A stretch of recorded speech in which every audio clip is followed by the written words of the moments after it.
Hey everybody, that's my friend on the left, Kofi Bonner, when he was CEO of Bedrock.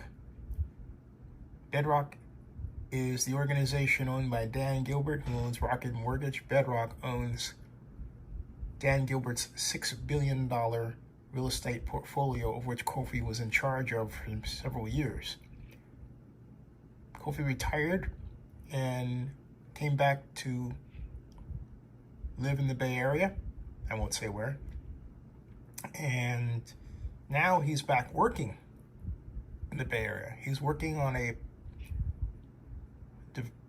West Oakland development project that my sources have not yet told me which one it is. There are three that have gained a great deal of attention of late. But for those of you wondering what Kofi was doing, we were in Detroit. As CEO of Bedrock, he was responsible for building a skyscraper called the Hudson and for laying out the plan, the vision first, and then executing the plan for the construction of new buildings to reshape downtown Detroit. And by 2024, when Detroit had hosted the NFL draft for the first time, he did just that. What Kofi did in Detroit was extraordinary. But for those of you who don't know his Bay Area history, Kofi and I go all the way back to grad school at the Department of City and Regional Planning at the University of California, Berkeley, and we met, if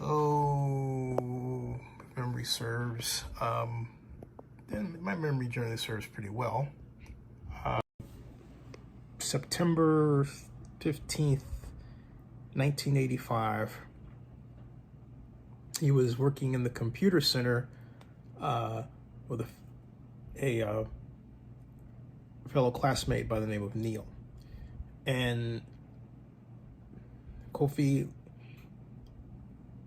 was then what he is today: calm, cool, collected, possessing of a deep English accent. He hails from Ghana, and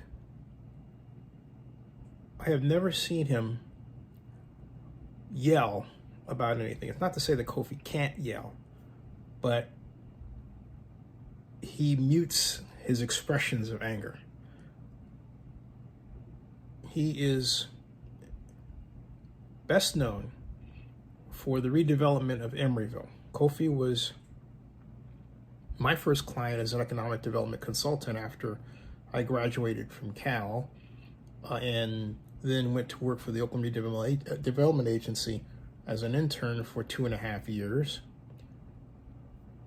And Kofi was best known for developing the South Emeryville area that was marked by Best Buy and eventually Pixar. But Kofi laid the groundwork for the development of the area that Pixar is in by coming by laying the plan for, including the urban design plan for, and coming extremely close to capturing Kaiser to be the headquarters for a new facility have its headquarters in a new facility, in Emeryville.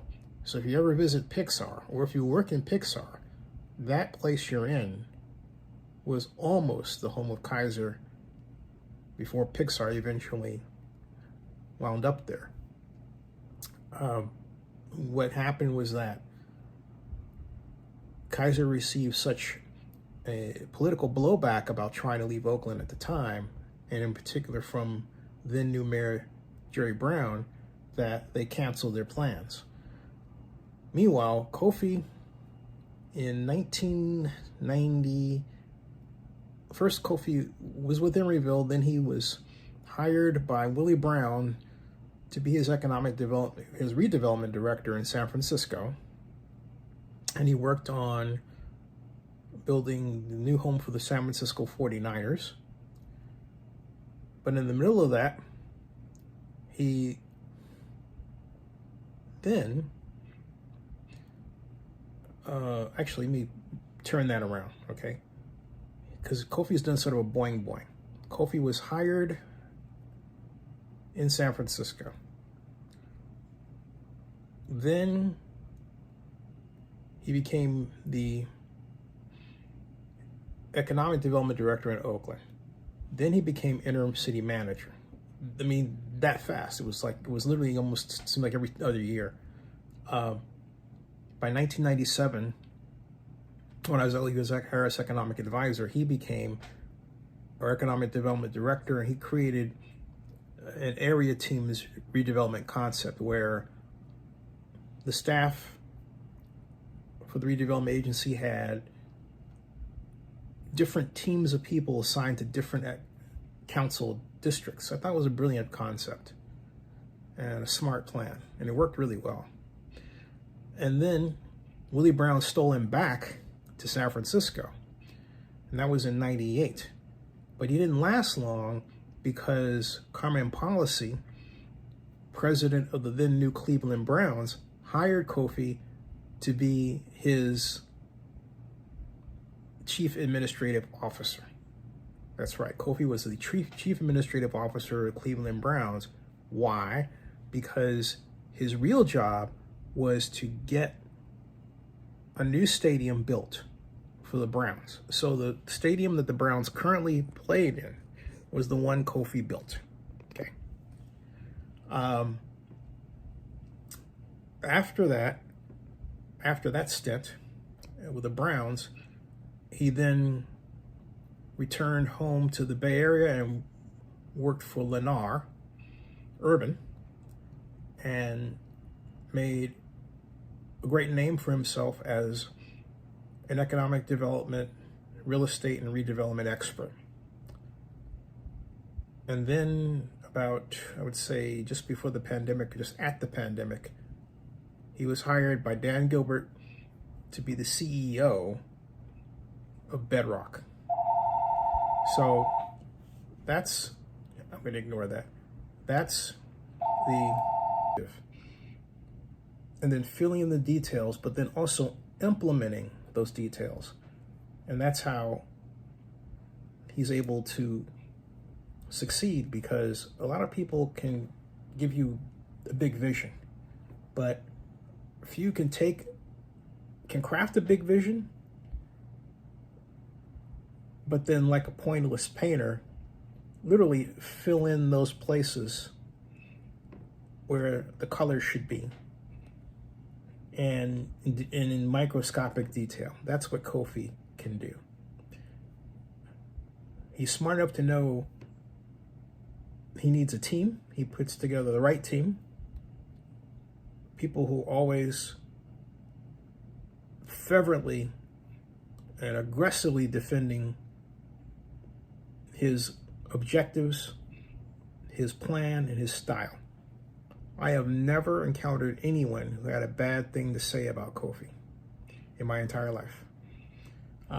That's doing something. And that's how you wind up working for a guy like Dan Gilbert, who owns the Cleveland Cavaliers and who's put billions of dollars into the redevelopment of both Cleveland, where Kofi was also involved, and Detroit. And you would say, okay, does anything happen with Cleveland? You know, I think Cleveland, I'll just say basically this. The Browns didn't want to be in downtown. They wanted to be in the suburbs. So Mayor Bibb there could have come, well, he could have literally stood on his head. It wouldn't make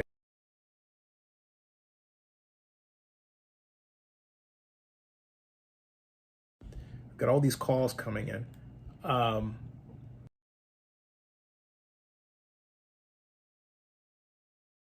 Back, folks. I'll see you more soon, more about Kofi later.